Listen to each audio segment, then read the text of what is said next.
Hi, good evening. How are you feeling tonight? Feeling all right. Pretty good. Pretty good tonight. So, I didn't really get into what I was writing this weekend. I sort of mumbled about how tired I was and I get up tomorrow and I did get it up but I didn't say what it was. I was writing all about the 25th anniversary of the King of Fighters. Yeah, King of Fighters. Of course, the first game was called The King of Fighters 94 because it was 1994, and that's 25 years ago. That's pretty nuts. Um, and that game to me meant so much. I should try to paint a picture here. 1994 is the year I graduated high school and very quickly found myself with nothing to do.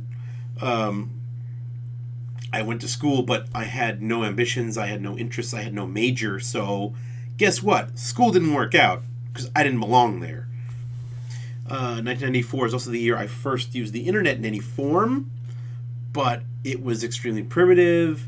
It was all text based, and even then, it was really hard to look anything up. It was more just like you wandered into these different chat rooms, which were called news groups at the time, but it's basically what you call a chat room today, and you're just like, oh, what's going on today?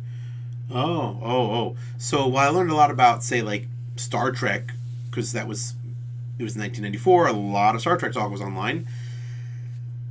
Video games, I didn't really get any kind of information about video games. Very, very little. Most of my information about video games came from me going somewhere, seeing a video game and saying, oh, here's a video game, and then playing it and enjoying it. So in the years leading up to the King of Fighters 1994, I was super, super into Neo Geo. Neo Geo remains my favorite console to this day. Neo Geo arcade games are some of my favorite arcade games.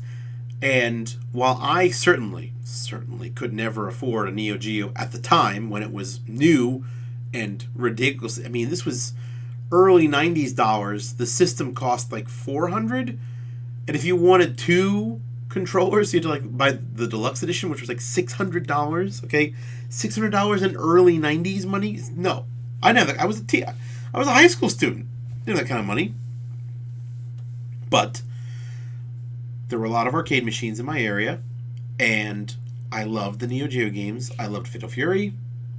I loved Fatal Fury 2. I loved Art of Fighting. I loved Art of Fighting 2. All those games, and Fatal Fury Special in there as well.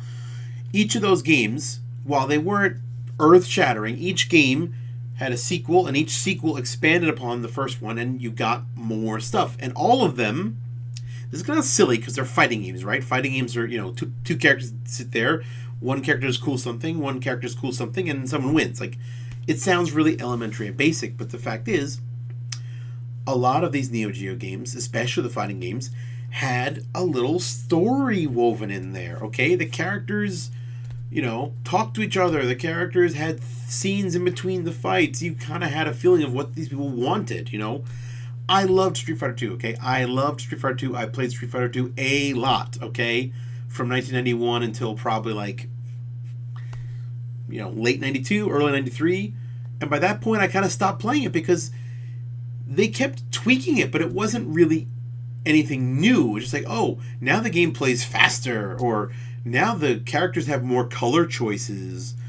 And by 94, it's like, oh, we made 4 new characters. Like, 4 new characters? Okay, but it's still the same game. It's still the same backgrounds. Everything's the same, In the time it took from Street Fighter 2 got to Super Street Fighter 2, which is 3 years, like, again, 3 Fatal Fury games, or 2.5 Fatal Fury games, 2 Art of Fighting games, and each one was an actual sequel. They redrew things. They made lots of new stuff. Okay, it mattered. So by the time KOF 94 came around, it was like, well, look, you like these games? You like these games? Here's a brand new game where everybody's just put together. Oh, and yeah, all those arcade games you liked when you were a young kid, guess what? Those characters are here, those characters are here, those characters are here. It was mind-blowing. Mind-blowing stuff. No one did that kind of stuff. I mean, comic books, of course. Marvel comic books, DC comic books, they had crossovers. But you watch TV, you watch movies. No one was doing crossover events, okay? And, I mean, letting talk about... I mean, obviously today we have Marvel movies, but, You know what a superhero movie looked like in the early 90s? It looked like shit. It looked like someone spent $200,000 on all the effects and all the actors like had one take. They looked terrible. Okay? They didn't get good to the late 90s. In that time, comic books existed, of course, but video game crossover events, TV crossover, no one did these things. Okay? It wasn't, even Kirk and Picard didn't even meet yet. Okay? That was later. That came later. So yeah, KF94, as you can tell from me talking about it, was a really huge moment in my life. I loved Neo Geo games, and here was all my favorite Neo Geo game stuff in one game, and then all of a sudden, they made a new one every year, okay? They eventually stopped. They ran out of money. But they went on a stretch where they made a new KOF game every single year and added more characters and changed the backgrounds and did all this stuff, all because they had these characters and they liked to play with them, and I loved playing with them too. All right. I've gotten emotional at Neo Geo. It is time for me to go to sleep. Good night, everybody. Oh, please read my story. It'll be in the notes below. I love you.